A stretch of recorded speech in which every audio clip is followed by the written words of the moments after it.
Bienvenue sur l'Onironaute, le podcast qui explore nos capacités cérébrales et oniriques. Moi, c'est Pierrot, auteur de blog, de livres jeunesse, longtemps rappeur, quelquefois journaliste, souvent animateur d'ateliers d'écriture pour personnes cérébro-lésées et surtout chercheur en hypnose non thérapeutique. Dormir ou pas dormir ? C'est la question. C'est le thème du jour, c'est le thème de ce podcast. L'autre jour, je me suis levé franchement super tôt, la tête dans le coltard un peu, il fallait surtout pas que je fasse le moindre bruit. Alors j'ai mis mes chaussettes, les chaussettes ça va, ça fait pas de bruit. J'ai mis mon jean, ça va, pas de bruit. Et là je lève le bras pour enfiler le t-shirt et là bang j'ai tapé dans l'abat-jour qui est suspendu au plafond. Et ça m'a fait ça a fait le bruit d'un gong. Vous savez, dans le film 2012, là, au Tibet, quand il tape sur un immense gong, voilà, ça a fait un peu ce bruit-là dans la maison. J'ai halluciné, quoi. Donc voilà, et il faut choisir, hein. Quand on se lève, on se réveille, hein.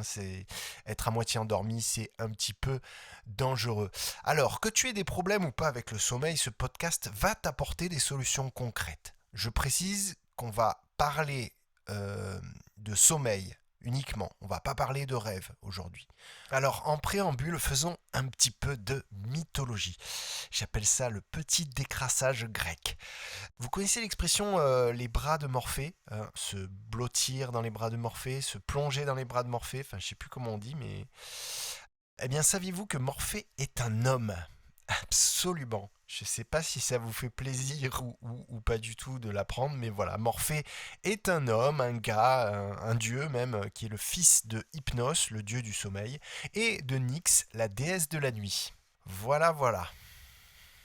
Alors, première partie déjà, si tu as des problèmes pour dormir. Quand on n'arrive pas à dormir, c'est qu'on a souvent comme une tache de fond qui tourne. Comme pour un ordi qui n'arrive pas à s'éteindre. Il y a un truc qui tourne derrière, on s'en rend pas compte, mais du coup le système, il n'arrive pas à s'arrêter complètement. Et il y a deux trucs à retenir par rapport à ça, c'est que votre cerveau, déjà, il peut pas ne penser à rien, c'est pas possible, c'est juste pas possible. Par contre, il a la capacité de ne pas traiter les informations.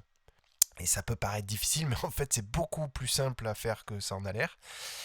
Quand vous avez des soucis, par exemple, qui vous empêchent de vous endormir, imaginez que les problèmes, ils sont comme des nuages dans le ciel.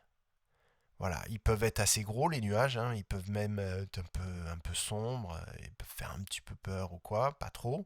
Et vous pouvez tout à fait les faire passer lentement. Vous les regardez passer, vous accordez aucun traitement à ça.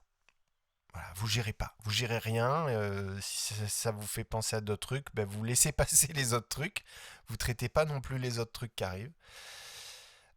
Donc ça, c'est vraiment une astuce très très efficace. Et en plus, c'est assez amusant à faire. Et puis en plus, on s'en souvient facilement, quoi. Je pense que la prochaine fois que vous aurez des problèmes à dormir, il y a de fortes chances que vous repensiez à cette image des nuages qui passent dans le ciel et qu'il ne faut pas les traiter.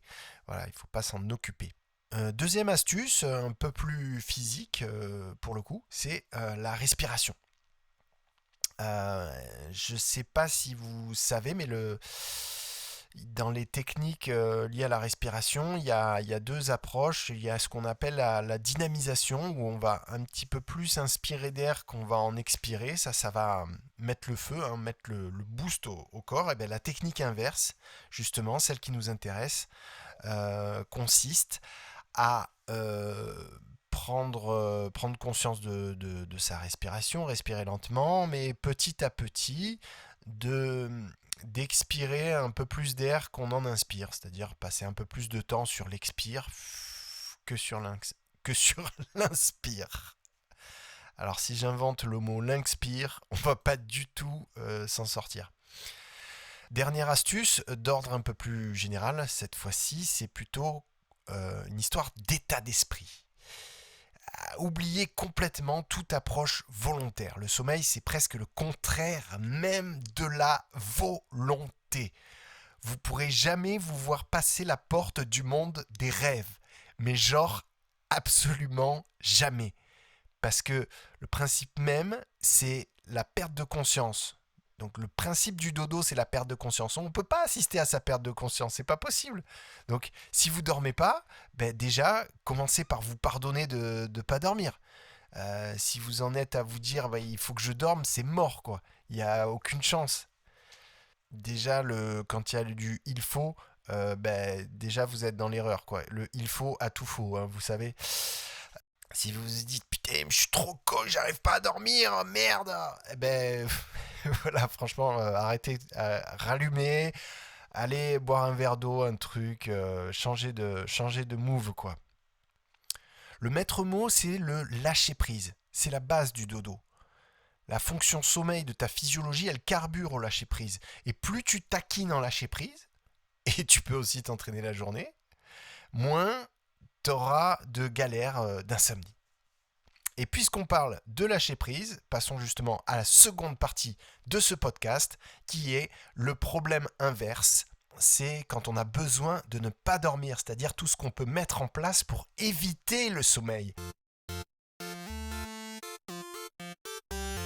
Lorsqu'on a une certaine pratique où le risque est justement de s'endormir. Alors clairement, quand on pratique donc la méditation, la sophrologie, la visualisation mentale, l'auto-hypnose, l'écriture, les expériences oniriques ou toute autre pratique de recherche un petit peu intérieure, un petit peu psychique, eh bien la somnolence, c'est l'ennemi numéro 1, l'ennemi public numéro 1, c'est le dodo. Très très concrètement, le sommeil est l'ennemi de la pratique psychique, conscience, en ce sens qu'il risque justement de mettre le cerveau dans un mode inconscient, où vous aurez plus de souvenirs de ce que vous avez fait ou de ce que vous avez entrepris avec votre esprit. Hein, c'est comme si vous aviez fait une belle aquarelle, que vous l'avez laissée sur la plage et qu'une vague est venue l'emporter. Eh ben oui, des fois le sommeil il gâche tout. Donc on va essayer d'éviter. Alors en plus, c'est pas facile parce que on va pas forcément se méfier du sommeil quand on va faire ce genre de pratique parce que ça reste quelque chose qui est très bon pour l'organisme. Le sommeil, ça fait quand même beaucoup du bien. Donc c'est très contre-intuitif et compliqué d'éviter un truc qui est naturel et qui nous met bien. Alors quand on débute en méditation ou en auto-hypnose par exemple, si on s'y prend pas au bon moment, si on médite par exemple le soir un peu tard ou qu'on fait ça le matin en n'étant pas trop bien réveillé, un peu tôt, on va galérer pour pas s'endormir. En auto-hypnose par exemple, que vous fassiez vous-même des suggestions ou que vous écoutiez un audio, vous avez dû constater les premières fois qu'on est pas loin de s'endormir. C'est pour ça que les profs de l'Arche, je ne sais pas si vous connaissez, c'est un super centre de ressources en auto-hypnose dont j'ai moi-même suivi quelques formations, recommandent toujours de ne pas pratiquer dans une position trop confortable. Évitez par exemple de faire de l'hypnose allongée, bien au chaud, sous un petit plaid. Voilà. Bon, déjà, si vous avez conscience que l'ennemi, c'est un petit peu le sommeil, vous êtes déjà sur de bonnes bases. Mais ensuite, vous pourrez penser concrètement à 3 astuces que je vous partage aujourd'hui dans cette situation. Premièrement, gérer le contexte global. Vous savez que la vie, c'est un système. S'il y a un truc qui merde d'un côté, ça va faire pencher un autre truc de l'autre. S'il y a un déséquilibre dans tel aspect de votre vie, ça va influer sur l'autre, que ça soit vie professionnelle, vie sentimentale, vie créative, ou les relations amicales et tout ça. Il y a plein de choses qui tournent un petit peu ensemble, quoi.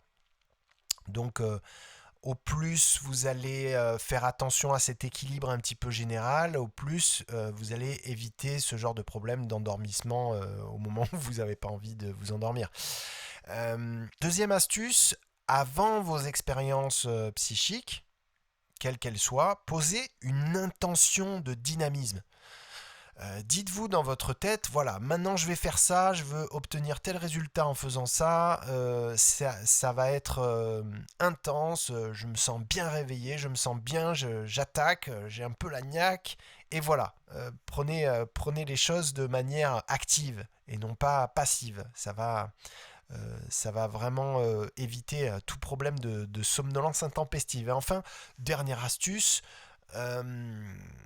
soyez disponible, c'est une histoire d'état d'esprit, c'est apprenez à compartimenter vos journées, à laisser votre cerveau en off dans certaines activités et c'est en travaillant vos capacités de concentration dans vos activités d'éveil, en étant bien investi sur ce que vous faites au moment où vous le faites, que vous aurez la capacité à ne pas être emmerdé par d'autres trucs quand vous faites vos pratiques psychiques. Et pour conclure, je dirais que le switch ultime pour hacker le mauvais rapport à la fonction sommeil, c'est justement de réunir les deux problèmes. Que ceux qui sont concernés par la difficulté à s'endormir découvrent les pratiques où il est justement difficile de ne pas s'endormir. Donc si vous êtes insomniaque, pratiquez l'auto-hypnose. Et si c'est vraiment pathologique, allez voir un hypnothérapeute, hein. Faites-vous accompagner. Mais sinon, jetez-vous dans le grand bain des pratiques ludiques, psychiques.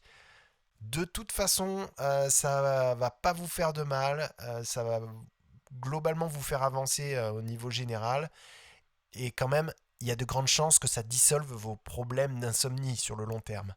Et si vous voulez un peu découvrir vos capacités psychiques et ce dont votre imaginaire est capable et que vous avez besoin de ne pas vous endormir, alors mettez-vous le feu pour fonder d'un glaive imaginaire un dragon qui symboliserait le sommeil, ou Morphée carrément maintenant que vous savez que c'est un bonhomme musclé et poilu, et faites ça en pleine possession de votre éveil mental et de votre dynamisme psychique. Voilà, c'est la fin de ce podcast. Laissez une évaluation sur Spotify, Apple ou Google Podcast ou une autre plateforme si ça vous a plu, et venez lire mes articles écrits sur onigate.com où vous pourrez allègrement aussi vous inscrire à la newsletter afin de rater aucun nouvel article et aucun nouveau podcast. Voilà, comme disait Calderon, la vie est un songe. Ciao mes onironautes.